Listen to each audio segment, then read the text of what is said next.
Good evening. Welcome to Investigator News. This is a World War III report and news. And we got me and William tonight, and we're the host. And we're going to lay out the wars around the world and some. Um, even William mentioned Kosovo that we'll get to. But right now, we are looking at China is pointing the finger at the United States with the close call to the ships. Um, they said that while Canada and the U.S. were conducting joint sailing missions through the Taiwan Strait, they were not moving out of the way. They were hogging the waters. And so now the U.S. is taking part in a summit this weekend in Shangri-La, an Asian Security Summit in Singapore with U.S. Defense Secretary Lloyd Austin's in attendance. But we also have Blinken going over there to talk to higher officials to settle what is going on with them bumping boats, blocking the waters, and playing chicken. That's what I call it, William. Or is you almost would think this was almost like a pre kamikaze maneuver. And if you don't, Well, they're crossing closely in front of each other, causing wake turbulence and mhm. trying to force the other ships to fall out of alignment. You know, when ships go into battle, they move in specific lines, and if you can get them to separate, then they can't defend themselves properly, and so that's one of the things that are going on. Plus, China says South China Sea is theirs, and so we don't have a right to be there. So, well, Well, they both are pointing the fingers. I know that our allies are even having issues. UK, Canada, and um, even Taiwan is having problems with the water with the same thing. Uh, you, William, the I know this is strategic to try to get us to react, and we're not doing it. And so, what is China going to come up with next? I know their planes are flying really close, and it's a game of chicken to see who's going to move, and if they happen to run into each other, it could be an act of war. So, yeah, well, it's just a matter of time before some admiral or ship's captain decides to accelerate when they go to cross in front of each other, and they end up with a strike. yeah, and They'll get irritated and tired of it, and they'll cause the other guy to, wet their pants. yeah, and then we got the Biden administration. Today it came out that the Biden administration knew a Ukrainian military covert plan to sabotage the pipeline. And so, quite a few, even NATO and some European countries, are looking at NATO, the United States, and Zelensky on this dam. And um, I know we're probably going to spend some time on this one with the dam because um, it had Russian tanks on it. Um, and it did flood. You said Crimea, right, William? Yeah, it mostly flooded Crimea. If you look downstream from the dam to the left bank, Crimea is on the shallow side, and the Ukraine-held territory there at Kherson is on the right bank. And that's much steeper on the right bank, and so flooding's minimal there. Whereas on the left bank in the Crimea, they lost a lot of their fortified fighting positions, got drowned. Mhm. There's a bunch of stuff that didn't do Crimea any good. Plus, they lost or are losing one of their main freshwater supplies in the Crimea. So, yeah. And the thing with that is, we talked about China just now and using a maneuver or strategically playing a little bit of chicken. Now we've got um, the dam has broke, and so they're pointing the finger at Putin and everybody. there's not everybody, but there's a portion of saying, why would Putin bomb his own tanks, his and Crimea, where Russians are? Now, at the same time, now Putin is saying it was NATO and Zelensky, and then the rest of the allies that's part of NATO are now looking at who did it because of the pipeline. Um, and you almost got to wonder because the pipeline and now the dam is busted, and you would almost have to wonder did did the United States know about this, and did Zelensky do this? And it's going to come out probably in the next few weeks. The thing about it is, me and William has spoke about this before, and I hope he gives me a real good um, explanation on this one. That it's a strategic move to hit a dam or bridge, especially if the enemy is on it. Um, I don't know. I maybe I watched too much Kelly's Heroes, William. Because that's what they wanted to do, blow up Oh, bridges and. if you're involved in some small fighting action, that's tactical. But if it's something that could affect the entire progression of a war, that's typically strategic.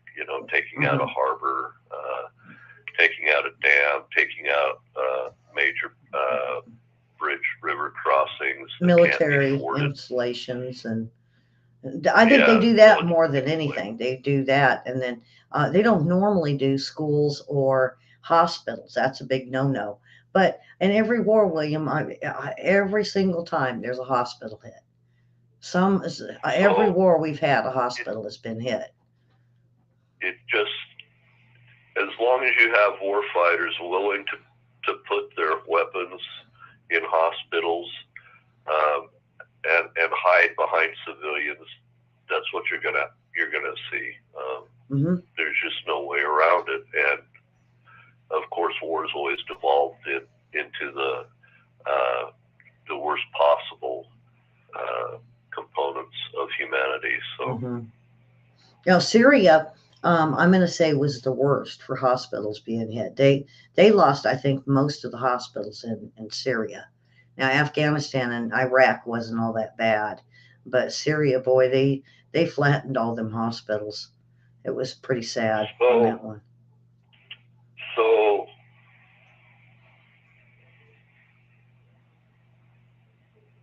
the Islamic states don't have the same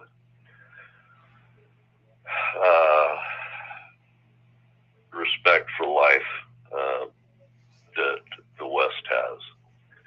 And so they're a lot less reticent to go into places and to hide behind women and children and the Middle East with the Sunnis and the Shiites.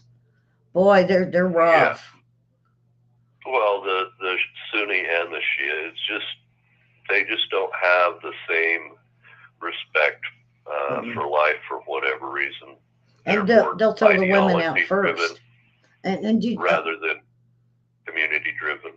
Yeah, and you notice even with the migrants, all the women, when they got to a certain place where they had to break the border coming up, they always put the women and children up first.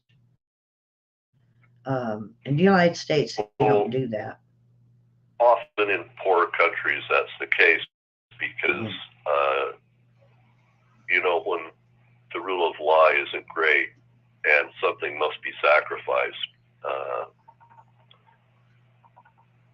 they'll use whatever psychological leverage they can use first. Yeah. And it's, that's all strategy, kind of like we were talking with the dam and certain places they blow up, putting the women up there first. Now Turkey is really odd because now Turkey will use their women and they're fierce. They use them and put them in the military. And they don't put them up first. They're just in there to fight right alongside the men, but they do have a Turkish squad of women that are just fierce, very fierce. And then they've taken a note from the Israeli playbook, which is everybody should go into the military, although not everybody in Turkey goes in the military. Mm-hmm. So therefore, if women want to volunteer, they're more than happy. Train them up to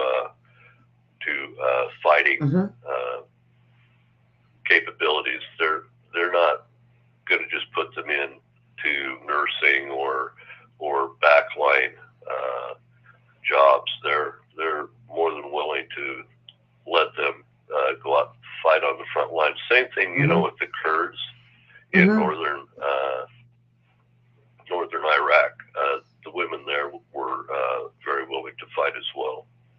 Now, China, now get this, China's just recently started this, where from junior high on, they're going to train the kids as soldiers. So when they get out, they can become part of the military. And they're teaching them, they want to teach them young. So they're totally ready and capable to fight once they get out of high school. So they said as young as 13 years old.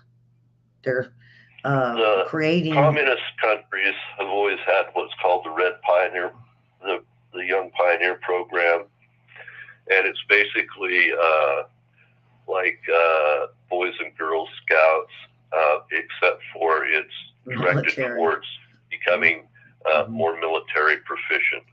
And that's always been the case in communist countries. What they're doing is they're just giving them additional training in that direction. So it was already happening, but now they're making it, they're adding additions to the curriculum, not only to train the children, but to train the teachers in how to train the children.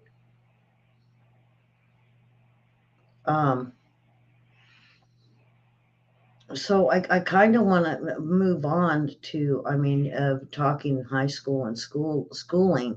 There was a shooting at a graduation, and I was hoping we wouldn't see this. And I like to report and let everybody know when there are massive shootings. And I don't know if anybody really paid attention, but it was outside a theater where a high school graduation was taking place. And this is in Richmond, Virginia. There was 13 injured and 2 died. 7 people shot, 3 with life-threatening injuries, 4 with non-life-threatening. 2 people were injured by falls and being crushed. 1 person was hit by a car, someone that was fleeing. The 2 suspects have been apprehended, so there was 2 of them that were shooting. And I was really hoping we wouldn't see this. Now, towards the end of school, there's always a lot of school shootings. And, this year is the lowest ever for school shootings. I think because it doesn't work. It's just not working. And people don't want to get caught. And so I think they're finding that the school shootings aren't doing as well where a mall or somewhere else would. The other thing is the LGBTQT. I hope I'm saying this right. They have arrested. There was 12 of them that they were trying to burn down. I think this was in Atlanta, and they also at Target they were getting where they were going to burn things down. And, we're seeing the same thing with Antifa, and we're seeing the same thing with many different groups. But why are they being so vicious? I mean, the pride thing is out there. No one's fussing with them. I mean, so they take down some things. They do that with Christian products. William, me and you know that. Well, we've heard that these folks are peaceful, but in practice, what we've seen is they're like any extremist organizations. If they don't get what they want, they're going to demand it by any means PETA possible. never did that. PETA never burned stuff down. And then we're finding, who's lies behind all these organizations, and that's who they should be going after. if you follow the money. And I'm surprised at um, a lot of who is behind a lot of these organizations that want to burn things down or tear a statue down. Or, we're seeing it all over the country where they just they can't accept if one little place doesn't accept them. Well, there's a lot of places that don't accept Christianity, and they're also burning down churches, William. It's just, So anytime you have groups of people, and within those groups of people, you have people that are mentally unstable, they're easy to motivate towards uh, nefarious acts, and that's what we're seeing when you have organizations that are in like this alphabet group, and they're very close, and they're a tight knit society, and they have real aims. They've decided what their goals are, and the goals aren't being met. There's a lot of peer pressure to act out. Yeah. And, it would be different if the DOJ or FBI would put a stop to this. But we know we've got some corruption in both those departments. And this is, I think, the worst it's ever been in my lifetime. Um, when it started with the riots, I'm gonna go all the way back to Rodney King, because that's when the riots, and they burned a portion of LA and the businesses, and they looted them, and it started something. And now look at what it's led to. Is, if, like you said, the groups don't get their way, then they're gonna make sure you know about it. And what has it led to? But businesses shutting down and moving, or because they just can't afford it. Or even like in California, we're seeing in San Francisco, the Hilton is can't do it no more. They said there's no customers. They've cut, and not only that, but there's Nordstrom, there's Kohl's, everything on the main drag of the main street where all of your tourists go. It's just empty. And they're saying pretty much if Hilton leaves, then there's nothing in San Francisco. And that's sad because, William, have you ever been to Fisherman's Wharf? Ellie, I avoid San Frisco Francisco like the plague. Well, I grew up in Sacramento. Go around. So, we used to, Mom would be wanting to make a killer spaghetti, and she says, "Oh, let's go to Frisco." They had the best sourdough, the best fish. Everything was just beautiful. The cable cars, and they're not even going to run the trolleys and the cable cars no more. And I think this, they say California is the start of what happens to the rest of the country. But I think New York is with them. I think Chicago, Dallas, even Austin is getting pretty bad. So we've got these. They're blighting their own communities. They'll blight their own communities, and then they'll say, "Oh, well, it's terrible here. Let's move out to these other communities that aren't blighted." Well, then they're moving into our backyards and bringing it with them. It's not, the problem isn't the community that's being blighted. The problem is the people in the community taking it wherever they go. Yeah. With their ideas. So now I did this on the last show. There is an Air Force veteran that says U.S. government retrieved alien spacecraft and hid it. Now, did you, William, did you listen to his interview? I think it was on ABC. And, I was like, boy, he's young. And, are they, we have heard in the past with quite a few whistleblowers that came out that said they did. And where do you think everybody gets the idea that Area 51 has got a spaceship?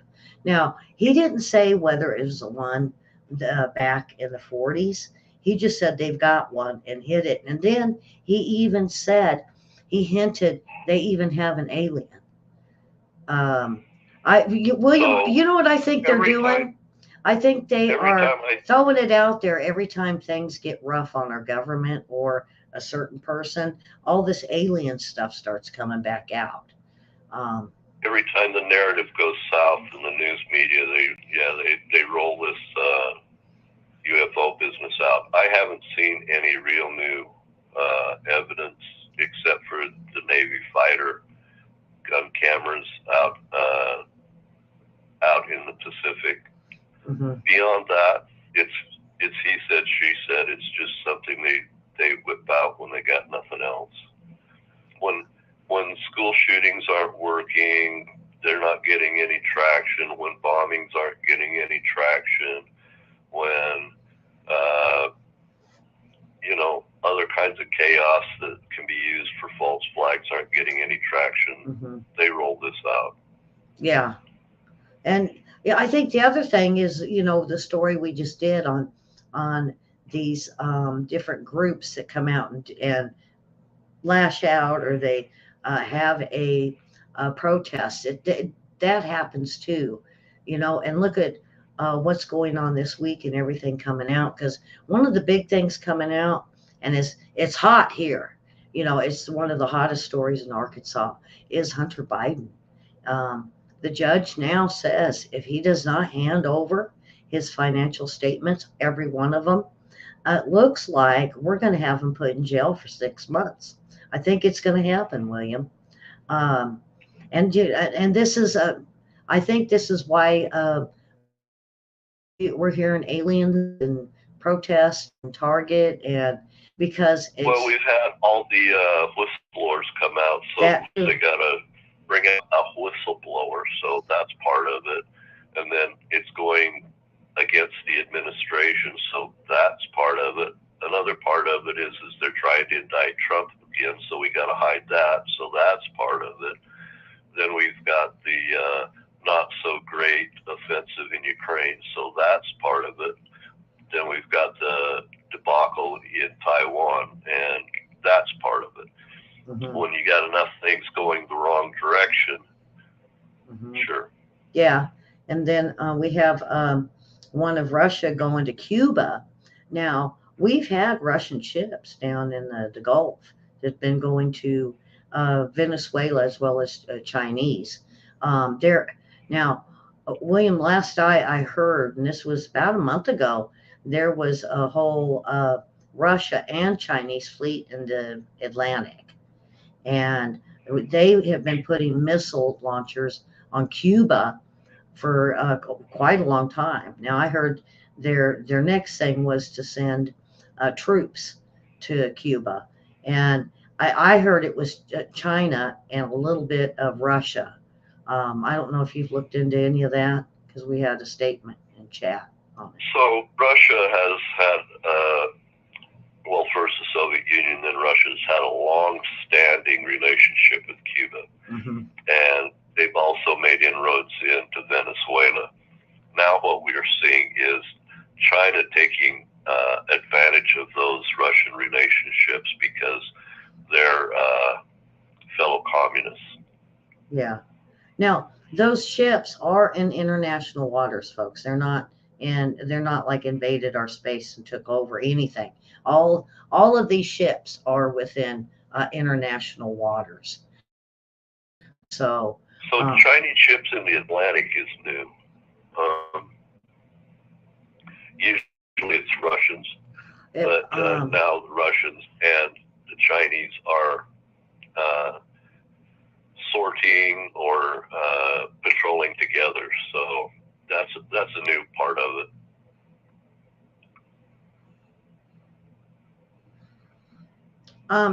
So it was Cuba citizens are on the verge of starving. Russia is coming to assist and maintain a Russian presence. Yeah. Now, yes, they have been doing this for a little while.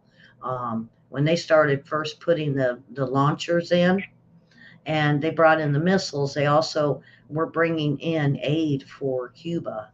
Now, if it's Russia that did it, I would expect that, not China. Um, China, Cuba's never really I been don't think able China to cares about people. easily feed itself. Do what? Cuba's never been able to predictably be able to feed itself Yeah. continually. And so Russia's had to step in over time, many times. And, you know, when you have a communist society, people don't want to work as hard. They don't want to invest as much in the land. It's just not a type of social structure that lends itself to maximum production. And you know, William, I wouldn't really be surprised if Russia moves on to Haiti next, because Haiti and Panama are going pretty much the same as Cuba. And right now, with Haiti having that earthquake and another city has been totally destroyed, I could see Russia even moving in, or even China with the Belt and Road Initiative going in saying they're going to help, and then let Russia go in and take it. Because I don't see Russia or China going into Haiti because I know we're there and we sent troops in it's there. a very difficult society to manage, first of all.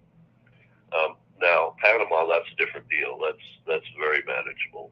But Uh-huh. Haiti is a nearly ungovernable situation. You know, we had to, during the Spanish-American War, we had to go into the Dominican Republic and Haiti and quell communism there.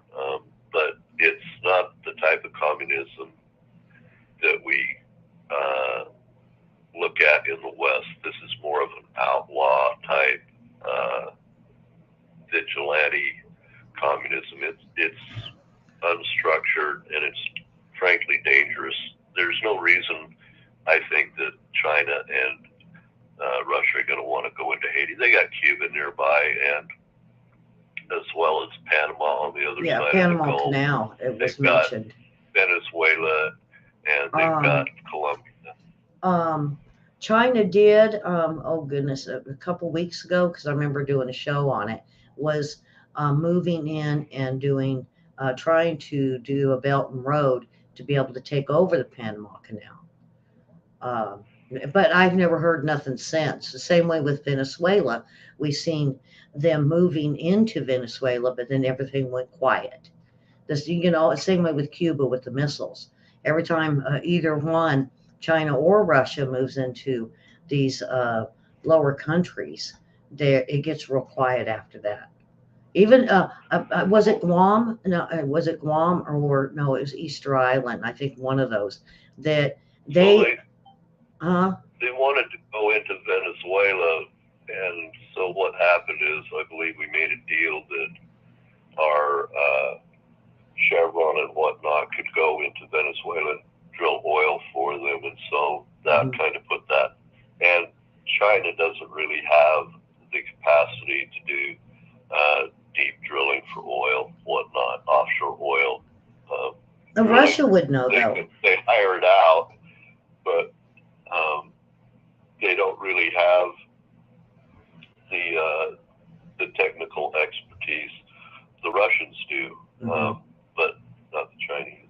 Yeah, and see, it almost seems like that China's going over and using um, the, the Belt and Road to get almost like they want a port, and then Russia comes in and does the resources almost because they know how to drill and you know with them with uranium and other resources.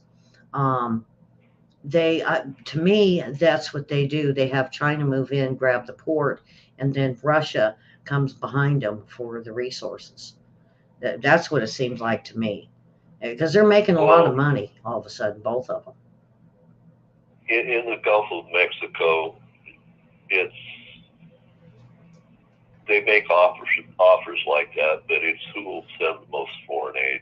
Part of this is just jockeying for foreign aid from China, from the United States, or from wherever.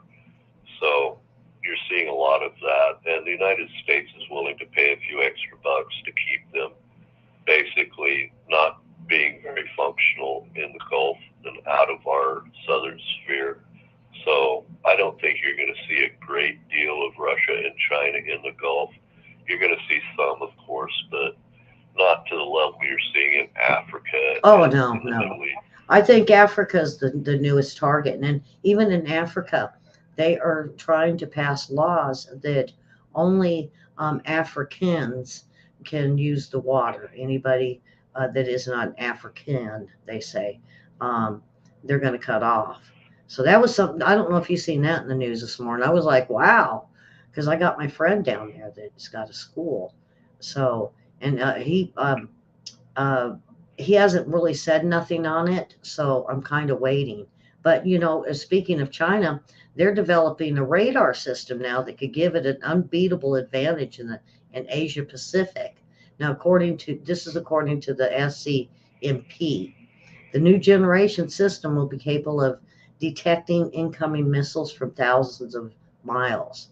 Chinese scientists are working on the radar, and they say it's suitable for installation on the Chinese warships. And this new radar could give the PLA Navy a major advantage by elevating its search and tracking capabilities. So, what I heard is they've already got it and practicing with it a trial run on quite a few battleships in the Asia Pacific. So lower frequency radar is what they're talking about, and that has more of a wavering, if you will, search pattern. It's not line of sight as much as the higher frequency X-band radars. And so what's happening is they're using it at new. It's not new, by the way. Everybody has it. But it's what they're talking about. It's basically an early warning system saying that they have missiles incoming, but they're not able to track them very specifically, very accurately. They just know that they're coming. They're in a general direction. Then they use their higher frequency X-band radars to finally target them when they come over the horizon.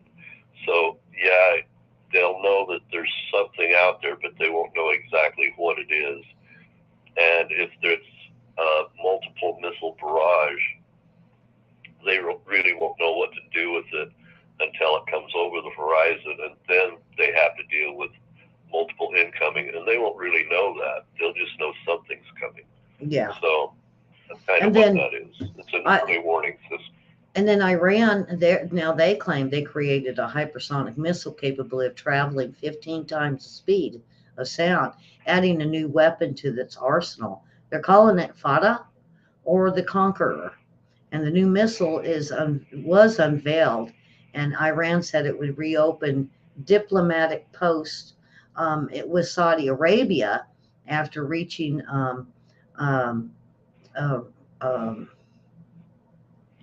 Riyadh.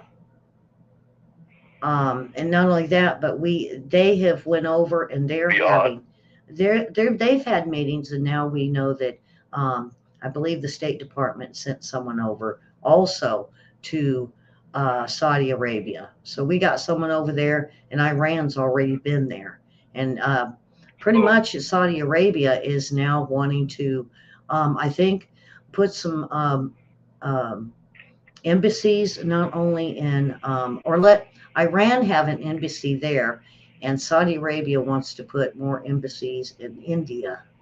I mean, there's a lot of news today on all of this. It's so Iran has always had 15,000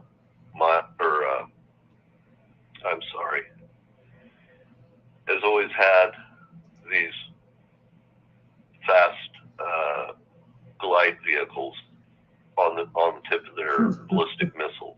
Okay, so anything that re-enters the atmosphere comes in at hypersonic speeds. So first of all, they've had hypersonics. Everybody who's had a ballistic missile has had a hypersonic.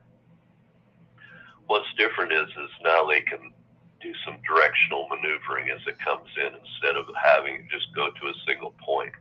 So it's moving around in the sky as it descends out of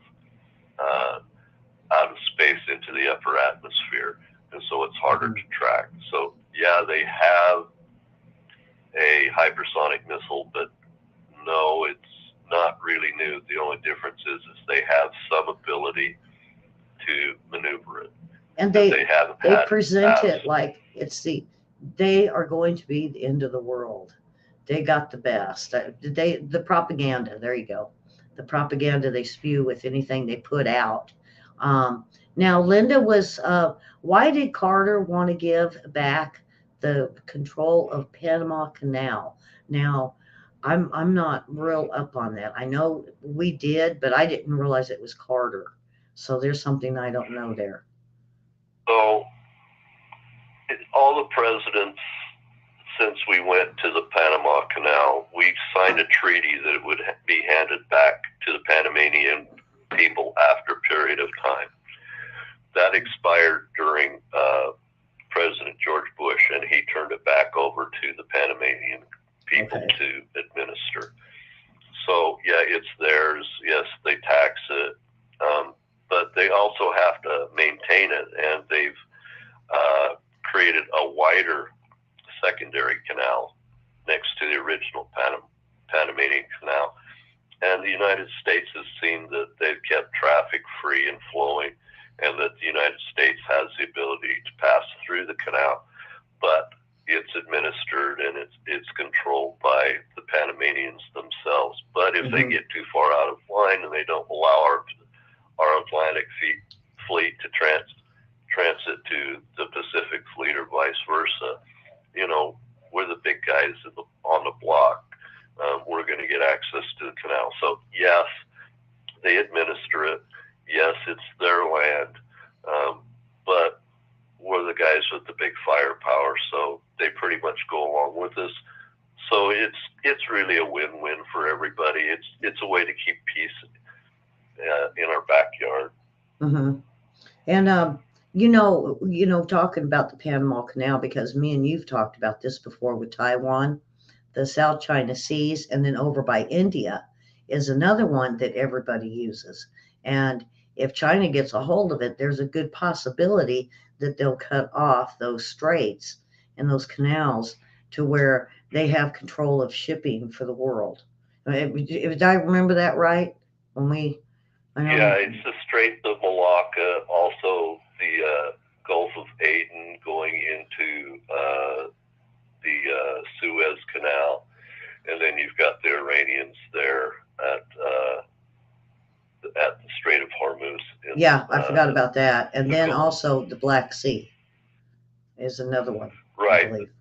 Yeah, but Turkey controls that, and Turkey's a NATO ally, so that's not a big problem for us right now. Yeah. But the Straits of Malacca near Indonesia is a major problem, because really that's China can ball up all the shipping to Europe, for Japan, for South Korea, for all the Asian tigers. So that's one of the big reasons we are in Taiwan, is because the Straits of Malacca, because that's the first island chain out from China. So if we don't stop them there, we have to stop them farther out into the South China Sea, and that means the Philippines with all of its islands. It means Indonesia. It means is it Burma? No, not Burma. There's anyway all those island nations there that are on the Australian side of the South China Sea are now going to be militarized, and we'll have to dig them out of those positions. And there's a lot of places to hide ships. There's a lot of places to hide forces, and it's difficult. But when it's just right there in the Taiwan Strait, it's easy to see. It's easy to hold back. It's easy to contain. But once it starts spilling out, then we've got real problems. It's going to take a lot more American forces. Yeah. And I think I really do believe if we do go to war with China over that with Taiwan, I think the fiercest battle is going to be on the strait. It's because Oh, of it for all the sure will be near islands, the and Straits of Malacca. Yeah, there's so many and islands along the around Taiwan that I think it's going to be probably one of the fiercest fights that we would have. yeah, that's the difference between tactics and strategy right there. Tactics is how you deal with boat-to-boat actions, but strategy is how you hold down and maintain the free flow of trade through the entire region. And the United States has a good strategy there. The problem is that the economy is in contraction, and we need to be building more ships. We need to be building better arms. We need to be rebuilding our stocks, because we don't have just the old Soviet Union or Russia. We have multiple centers of power now. We have a Middle East bloc that's coming into its own through Iran. We have an Indian bloc with its major amounts of people coming into its fruition now. Mm-hmm. So it's not just China, it's not just the United States. A bunch of these minor nations can gather together and can have a great deal of power because of because their locations are more remote to the United Mm-hmm. States, and so we have to be able to go clear around the world to move our logistics chain.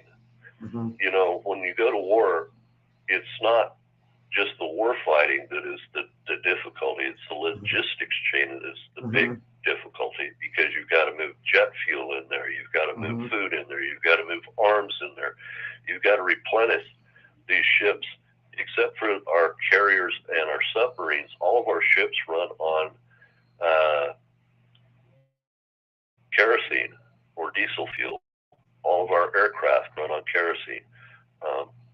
So we have to be able to move lots of refined products into the area. We can't refine those things at sea. And moving those things takes, not hours, it takes days, it can take weeks. And if there's hostilities out on the open seas, it can take months. So that's where strategy really comes into being. And if you don't have to back up and get involved in vast regional conflicts, it keeps your logistics chain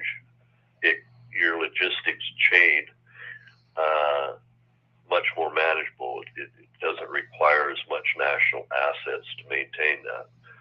So we're trying to do two things. We're trying to have a zero-sum economy for the Klaus Schwabs of the world, but we're also trying to contain China.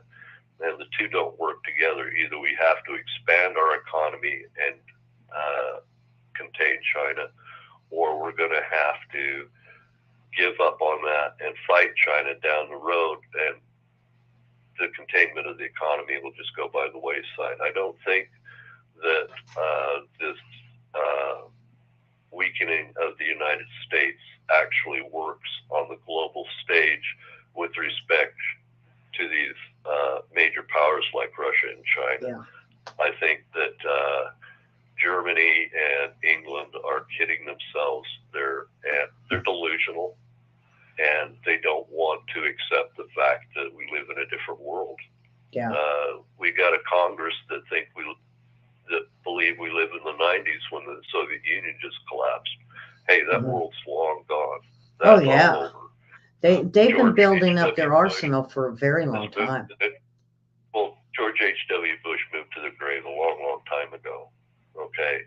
Now, I get that a lot of these people served near him, and they had their New World Order ideas, but they have to set that stuff aside now. It's too late. It was a good plan at the time, but the world changed around them, and now that's just a meaningless plan. people that hold on to that are delusional. They just don't want to accept the fact the world's changed. Yeah. And the newest thing is Ramzan Kadyrov. He's a Russian Chechen leader, and he's confirmed that Russian military has received the first batch of Chinese-made armored vehicles after they have received hundreds of tanks. Um, they released footage showing these new vehicle purchases and participating in a special military operation. And they say the war of Ukraine is that special operation. And the new vehicles are Tigger. I was going to ask you if you knew what these were. I think they're Tigger 4x4 armored vehicle. They're personnel carriers. Yeah, they're troop transports. They're wheeled vehicles, rather than being tracked vehicles. Now, both China and India can build Soviet bloc style or Soviet bloc designed weapons. So the fact that Russia is going to get some of these weapons in is no greater or no less a threat than the United States or our allies sending Ukraine F-16s. It's not a red line that is going to start a world war or anything. No. But it is just a natural progression of war. Whenever you have a proxy war, whenever you tiptoe into a war, it continues to escalate. Yeah. And there will be it will continue to escalate until somebody wins or loses, or it becomes unviable for one side or the other to fight. So it is just what it is.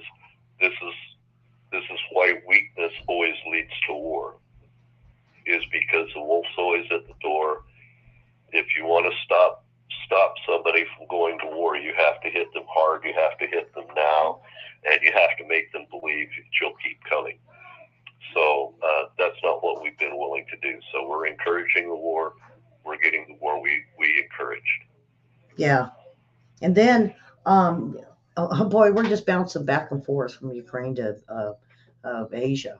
The Republic of Korea Air Force said that they had to scramble fighter jets in response to Russian and Chinese military aircraft approaching and starting to zoom South Korea. Now, we've seen them do that to Taiwan, and they said now South Korea is now wondering if this is going to be the next phase of this war. They're going to start zooming, low flying and playing these chicken and bumping games with Korea, the Philippines, and a few others that have been allies or invited our U.S. officials to that country. So let's talk about airplanes, jets specifically. To the north of South Korea, you have the Kamchatka Peninsula, you have the Russian Pacific Fleet, you have the Russian Pacific Air Force as well, okay? And in those areas, they don't have fighters, if you will, like the United States has fighter attack aircraft like F-18, F-16. That's not the type of airplanes they're using. What they're using is what's called an interceptor. These are big, powerful airplanes that can dash to near Mach 3. Yeah. Well, if you've got these high altitude birds, long range flight interceptors coming near within the 12 miles of your exclusion zone, they can be out into the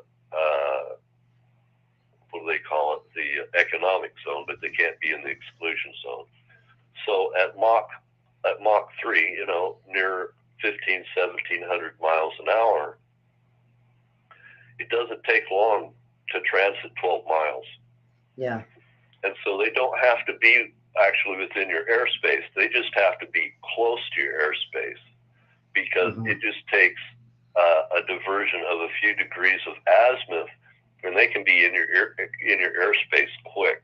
And so you see, have I to think that's what scramble they're your doing, William, with Taiwan, and I'm thinking they might even start this with South Korea, where they'll go just out of their airspace and then back in, is what Right. my reporter that's in what they're doing. Taiwan is saying. They come down between South Korea and Japan. So Japan's got to scramble, South Korea's got to scramble, Taiwan's got to scramble.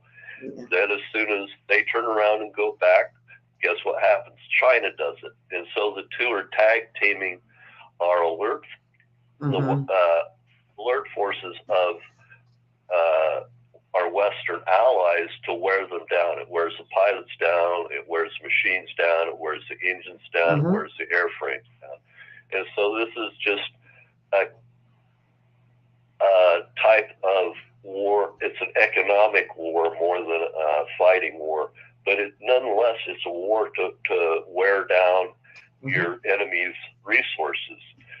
And that's what you do before you go to real wartime engagement, is you try to limit the amounts of airplanes your opponent can field. Anybody with any sense at all is going to do that. And so we need to expect this. This is why, another reason. Yep. I think it's a new phase. Can't shrink their economies. They have to build their economies. Yeah. Wars are won by economies. They're not won by bullets. They're won by economies.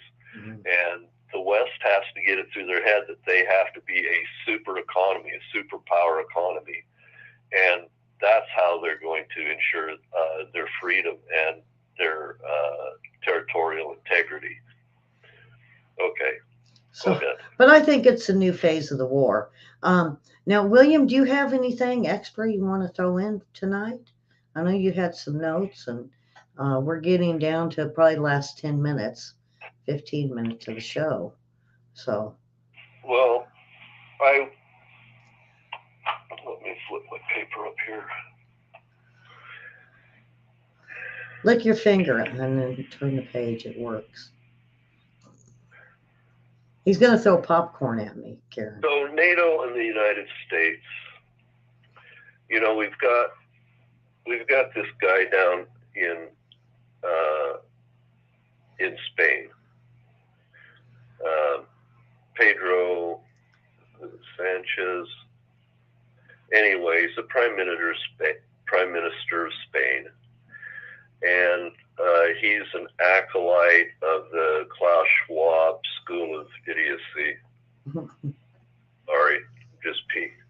That's my opinion. Yeah, well, I'm with you on that. I'll second it. So he's not very what's the word to use? The voters there aren't enamored of this guy, and so what they're trying to do is get him in charge, bring him in charge of NATO, which I think is it's a poor idea. The NATO Secretary General we have now, Stoltenberg, is active. He's engaged. He's not been pushed around. I don't see a need to bring in this guy that's weak in so many different ways. No. Yeah. I don't. Isn't it? I think before the show we talked. Even was it the World Health Organization? They're bringing someone new too, as well as NATO. So the World Health Organization is wanting to do a bunch of new treaties with countries so that they can decide when there's a pandemic and when there's not a pandemic in a country. So once they decide when there's a pandemic for these treated countries, then they can control that country as far as lockdowns, restrictions, all of that business. Who comes in to deal with the pandemic? Who gets the jabs? It goes on and on and on. Yeah. Well, now that the a lot of countries have signed the treaties, and they're trying to get the United States, or have got the United States, to do it. Now the World Health Organization is changing definitions for a bunch of what constitutes a pandemic, what constitutes a threat. And so it's a grab for power. It's a backdoor way into a new world government through the United Nations. So, any way the United Nations can get a grip on the countries that populate it, it will try to do it. United States pays the vast majority of the bills of the United Nations.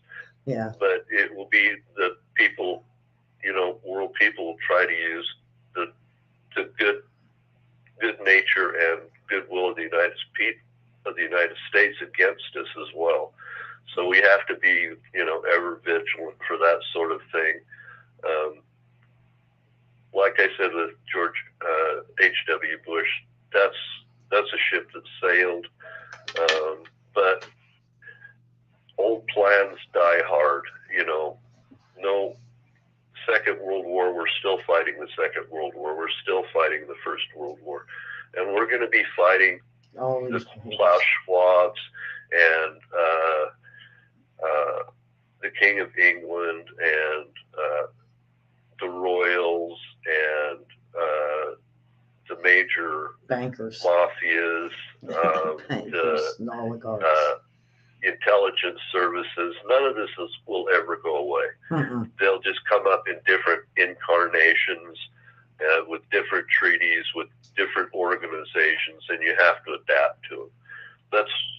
That's why I say United States has never been at a time we haven't been at war. Yeah. All free societies find themselves in a continual state of war because we upset the apple cart in the world, and it's just the nature of being free peoples.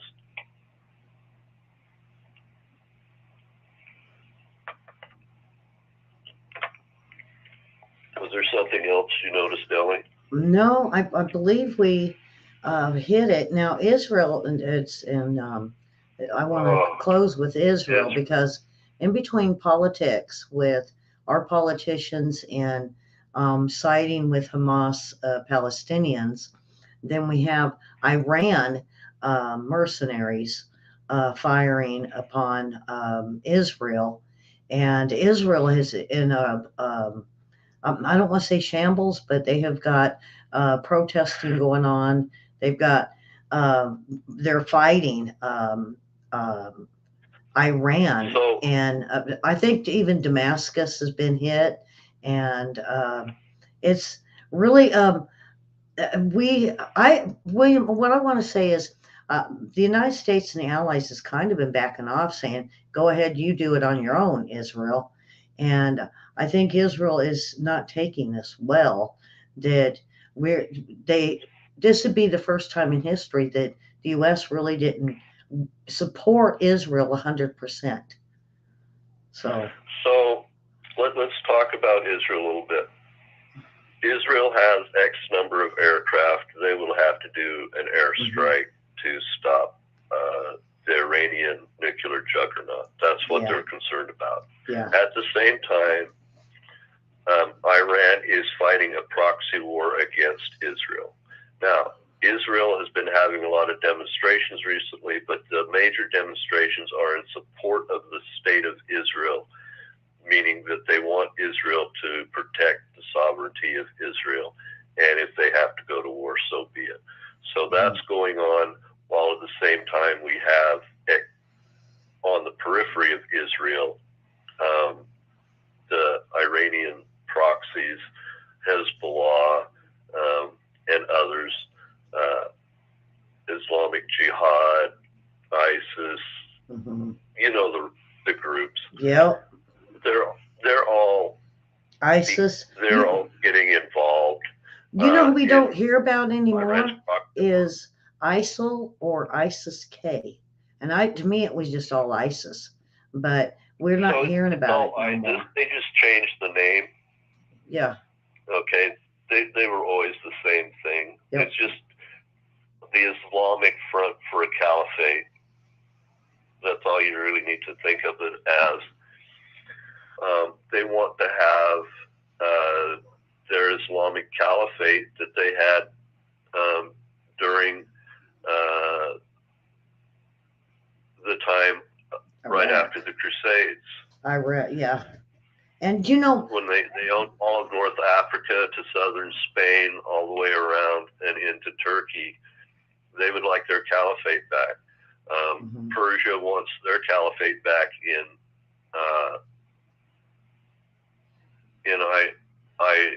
Iran.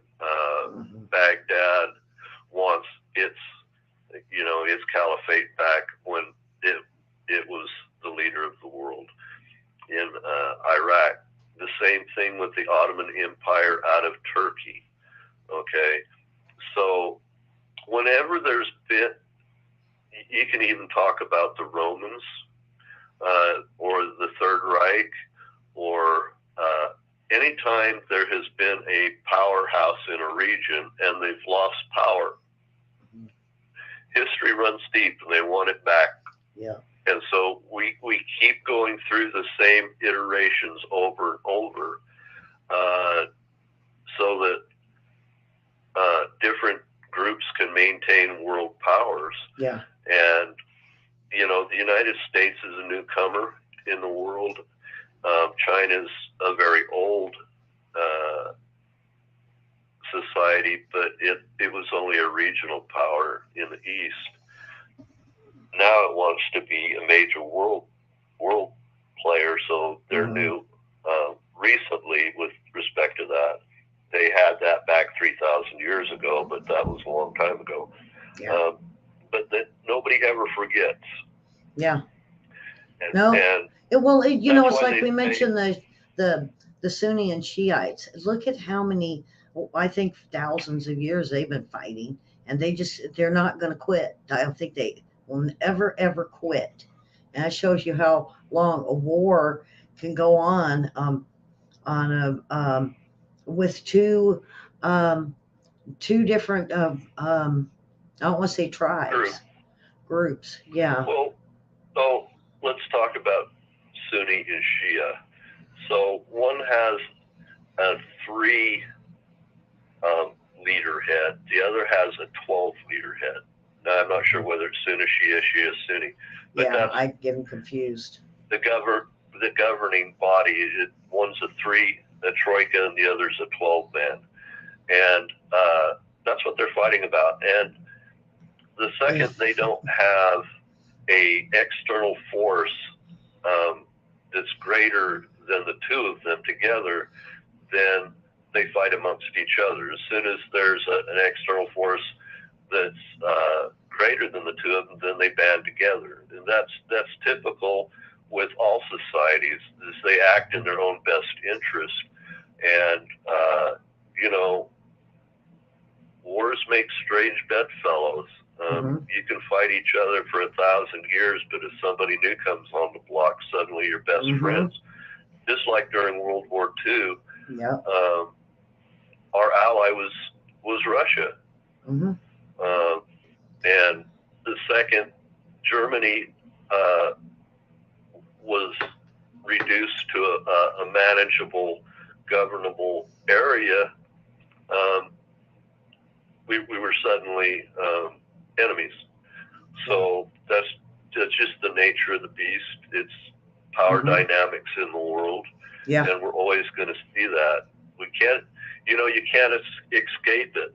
If there is a vacuum created by whatever happens in some country around the world,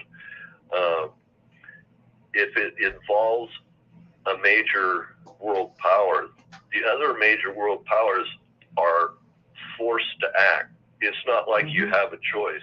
You have to act to fill that void, or you end up, or that vacuum, or you end up with a bigger catastrophe on your hands. And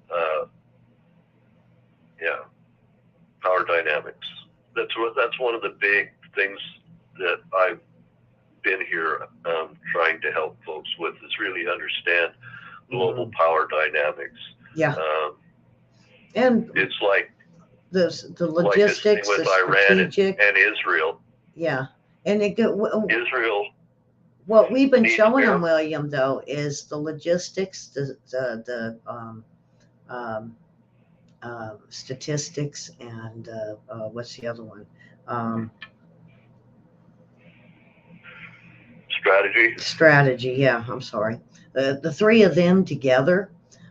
That's what we've been trying to teach them, because that's all part of the plan of war. And the more you understand it, the more you understand what world leaders do and why, and what they're after, really. So War, just like physics, is a science. It's not like an amorphous idea.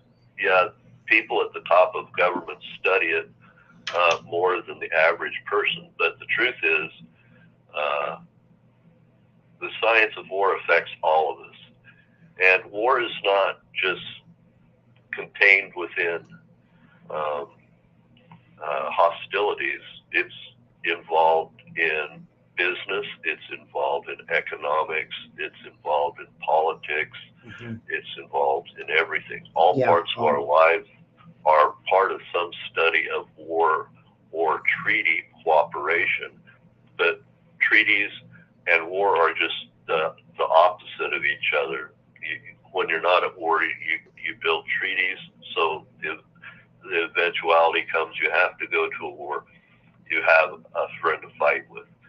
So I've been trying to explain these power dynamics of tactics and strategy and logistics and secret treaties and manufacturing, who has what, why it's important that we don't allow people to just jump across each other's borders. Yeah.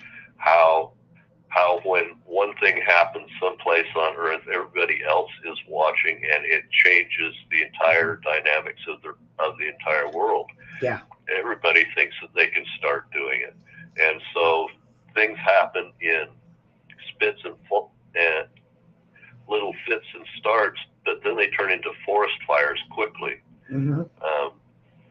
War is like a forest fire. It becomes its own raging force, and it spins out of the way of mere mortals to contain it. And if we don't stop these things before they happen, they will drag us in inexorably. Yep. There's no choice. So when these things happen and they're small and manageable, you have to be forceful and deal with it then. Yeah. You can't be weak and you want to negotiate and you want to placate or you want to satiate with dollars or all these other machinations that we people want to do. You have to go in and stomp them out. It's like a little fire. You have to go in and stomp the flames out. Yeah. And that's been really difficult for liberals all over the earth because it's uncomfortable. You know, we don't live a long time. We only live 100 years, and history is in the thousands and tens of thousands of years. So we think that because we haven't seen conflict in our short time, that conflict isn't inevitable. Well, that's not true at all. The wolf is always at the door. It's uncomfortable. We don't want to put ourselves in that mindset. But if you don't prepare for it, if you're not ready for it, it will consume you. Yeah. And that's really difficult for folks at home, folks that are just, I'm just trying to raise my children to be good in the community. This is all new to them.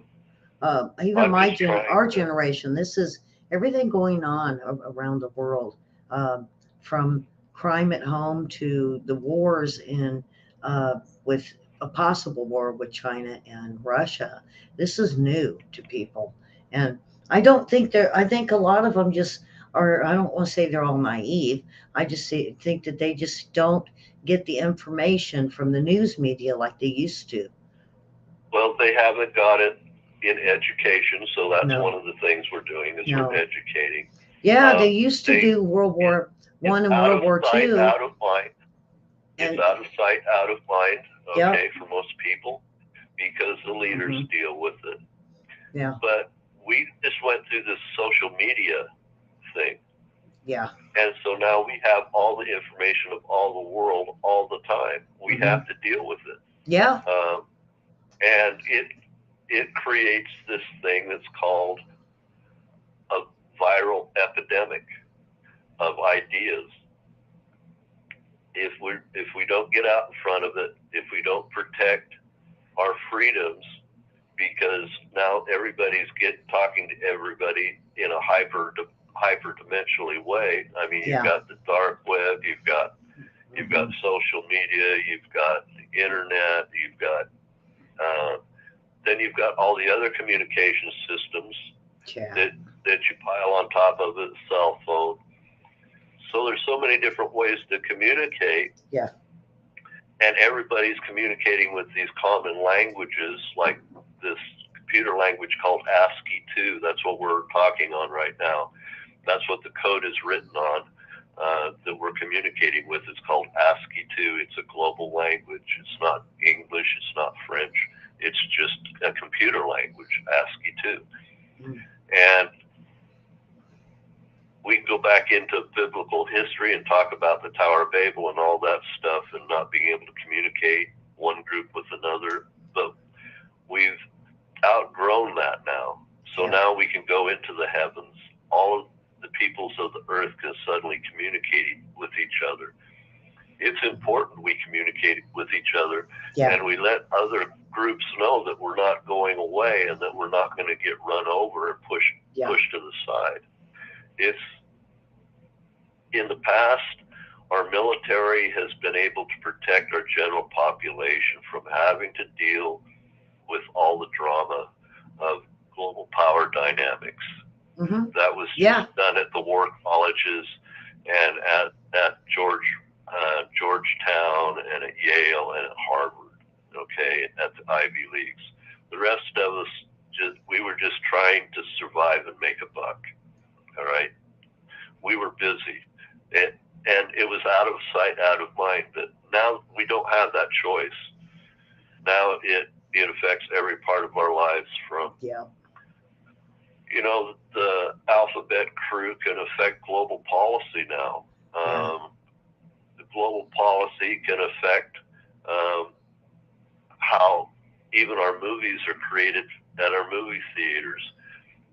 Nothing is out of the realm of anything else anymore, especially when we have multinational corporations that are willing to go to the ends of the earth to find the cheapest labor until we get them to decide to stay within their own country and use the labor that's available. They're going to go to the far ends of the earth, because if they go to the far ends of the earth, they can destabilize economies. If they can destabilize economies, they can get economies in chaos. They get them in chaos. Nobody knows how much things are actually worth. You can charge more for things than they're actually worth to the consumer. And so you can upend everything by doing all this multinational charade kabuki dance of manufacturers all over the world. It's been a real problem since the end of Vietnam, and it's causing terrible problems in Europe right now. It's causing terrible problems in the United States, and soon it's just going to be brought to an end, because it will become militarily, economically unviable to continue down this road. We've just gone too far. So the pendulum, you know, as it swings up, or a swing set, or whatever, as it goes all the way, it gets as high as it can go. It has potential energy, but it doesn't have any kinetic energy. Well, this multinational corporation going to the ends of the earth for cheap labor, it's gone as high as it can go, and now the force of history is going the other way. Well, people are very invested in cheap manufacturing, and to have to go back towards expensive manufacturing with unions and knowing exactly what things are worth and going back on gold standard and things like that, there's a lot of resistance, and we're in the middle of that inflection, and folks are having a very difficult time in leadership, moving beyond the delusion that their pendulum was going to swing in one direction forever. Yeah.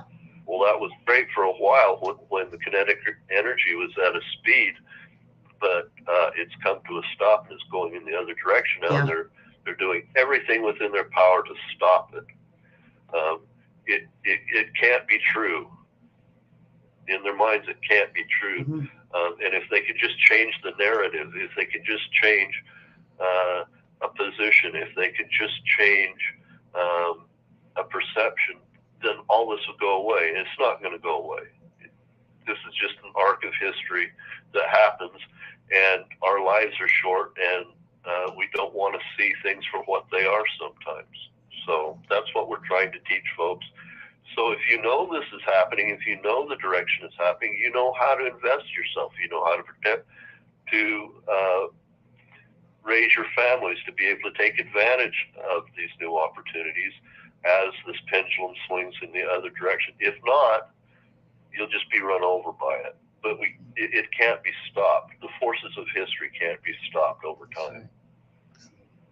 Okay, William, we had a really good show, and we want everybody to subscribe and hit the like button, and hit that like button for me and William tag team in tonight's show.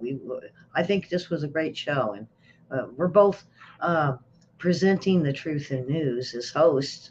And William, I thank you again for another great week, and we will be back next Wednesday, me and William, for the World War III report.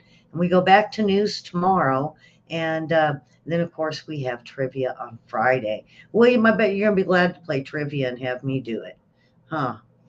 It's kind of fun, though. Yeah, it was hard to come up with the questions. I don't think, I'm a little bit autistic, so coming up with regular person. Yeah, I usually I think of a subject and then I type it in for that. So, okay, well, we will see everyone tomorrow, and please share our show, share, and with friends and family, and maybe even the person behind you at the bank, or even at the doctor's office. We will see you all tomorrow, and thanks for watching and supporting us.